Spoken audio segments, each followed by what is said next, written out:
دوستو یہ پورا مہینہ رحمت کا، بخشش کا، مغفرت کا، جہنم سے آزادی اور خلاصی پانے کا مہینہ ہے۔ نفل پڑھو فرض کے برابر رمضان میں ثواب ملے گا۔ نفل نماز کا ثواب عام دنوں میں فرض پڑھنے پر جو ثواب ملتا ہے، رمضان میں نفل پڑھنے پر اللہ وہ ثواب عطا فرماتے ہیں۔ ہر نیکی کا ثواب بڑا بڑا کر اللہ عطا فرماتے ہیں۔ دیکھنے میں یہ آتا ہے کہ کوئی پلاننگ رمضان کے سلسلے کی ہمارے پاس نہیں ہوتی ہے۔ حیدرآباد میں دیکھنے میں آتا ہے لوگ چاند دکھنے کے بعد پوچھتے پھرتے ہیں یہ مسجد میں کتنے پارے ہیں، وہ مسجد میں کتنے پارے ہیں، وہ مسجد میں کتنے پارے ہیں، یہ مسجد میں کتنے پارے ہیں۔ پہلے سے کوئی تیاری نہیں، کوئی پلاننگ نہیں، اور مسجد آ بھی جائے بعض لوگ 3 پارے پڑھنے چلے جاتے ہیں، بعض لوگ 5 پارے پڑھنے چلے جاتے ہیں، بعض لوگ 10 پارے پڑھنے چلے جاتے ہیں۔ لیکن دیکھنے میں یہ آتا ہے اللہ اپنے گھر کو بلا کر بھی اپنے سامنے جھکنے کی توفیق نہیں دیتا۔ رمضان المبارک میں بالخصوص نوجوان ثواب کمانے کے مسجد سے گناہ کما کے گھر جاتے ہیں۔ وہ ثواب نہیں کماتے، وہ گناہ کما کے گھر جاتے ہیں۔ پیچھے بیٹھے ہوئے ہیں، وہاں 2، وہاں 4، وہاں 2، وہاں 2 بیٹھے ہوئے ہیں۔ پتہ نہیں اللہ جانے کیا بات کرنا ہوتا ہے، کیا بات کرتے ہیں، لیکن مستقل بات کرتے رہتے ہیں۔ کب تک بات کرتے ہیں؟ جب تک امام رکوع میں نہیں جاتا، اور جب امام رکوع میں جاتا ہے پھر بھاگتے ہوئے آ کر رکوع میں شامل ہو جاتے ہیں۔ یہ ثواب کما رہے ہیں، یہ ثواب کما رہے ہیں۔ ارے بیٹا اس سے اچھا ہوتا آپ مسجد نہ آتے، کم سے کم گناہ تو نہیں کما کے جاتے۔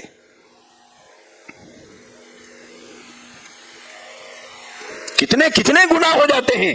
ایک تو مسجد، اس میں بات کرنا گناہ ہے، مسجد میں دنیاوی بات کرنا گناہ ہے۔ سیدنا عمر فاروق رضی اللہ تعالیٰ عنہ کا زمانہ تھا، مسجد نبوی میں 2 لوگ بیٹھ کر بات کر رہے تھے۔ فاروق اعظم رضی اللہ تعالیٰ عنہ نے ان کو بلایا، بولے ادھر آؤ۔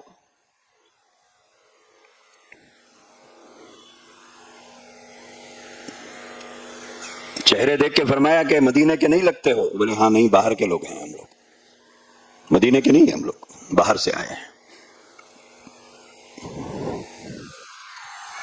سیدنا عمر فاروق رضی اللہ تعالیٰ عنہ نے ان سے فرمایا میں سمجھا تم مدینے کے ہو، جانتے بوجھتے غلطی کر رہے ہو، اگر مدینے کے ہوتے تو تمہاری پیٹھ پہ آج کوڑے برساتا میں، تم اللہ کے گھر میں بیٹھ کے بات کرتے ہو دنیا کی باتیں۔ اور ہمارے نوجوان ظہر کے بعد مسجد میں لیٹ جاتے ہیں، اب باتیں کر رہے ہیں، تراویح ہو رہی ہے، باتیں چل رہی ہیں۔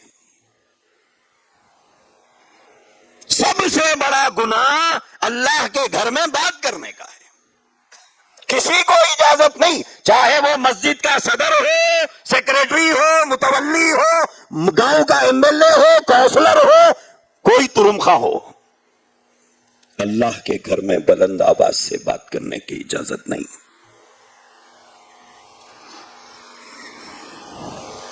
لیکن ہم رمضان میں ثواب نہیں کماتے ہیں، ظہر کے بعد لیٹ کے گناہ کماتے ہیں۔ تراویح ہو رہی ہے، پیچھے بیٹھ کے باتیں کر رہے ہیں، اللہ کے گھر کی بے حرمتی، بے ادبی، پہلا گناہ۔ دوسرا گناہ نماز کی ناقدری، تراویح چل رہی ہے۔ تیسرا گناہ قرآن کی بے ادبی، قرآن پڑھا جا رہا ہے، یہ نہیں سن رہے ہیں، باتیں کر رہے ہیں۔ چوتھا گناہ نماز میں شریک نہ ہونا۔ پانچواں گناہ رکوع میں جاتے ہی اللہ کے گھر میں بھاگنا، یہ بھاگ کر جو جاتے ہیں یہ گناہ ہے۔ اگر فرض نماز بھی ہو رہی ہے، اگر امام رکوع میں چلا گیا ہے، ایسا بھاگ کے آتے لوگ، ایسا بھاگ کے آتے جیسے چیل کو اوپر دیکھ کے مرغی بھاگتی نہیں ویسا بھاگتے رہتے. کئی کو بھاگ رہے ہیں صاحب. میں نے نہیں، رکو چھوٹ جا، ایک رکعت چھوٹ جاتی، اتنی رکعت کا احساس رہتا تو پہلے سے آتا تھا. ایک رکعت چھوٹتی ہے، چھوٹنے دو، کیا حرج ہے؟ اللہ کے گھر میں بھاگنے کی اجازت نہیں ہے. ایک رکعت چھوٹتی، چھوٹنے دو. پورے وقار، پورے متانت، پوری سنجیدگی کے ساتھ، بڑی عاجزی کے ساتھ اللہ کے گھر میں چلنا چاہیے. بھاگنے، دوڑنے، چیخنے، چلانے، بولنے کی اجازت نہیں اللہ کے گھر میں. لیکن یہ سب کچھ رمضان میں ہو رہا ہے.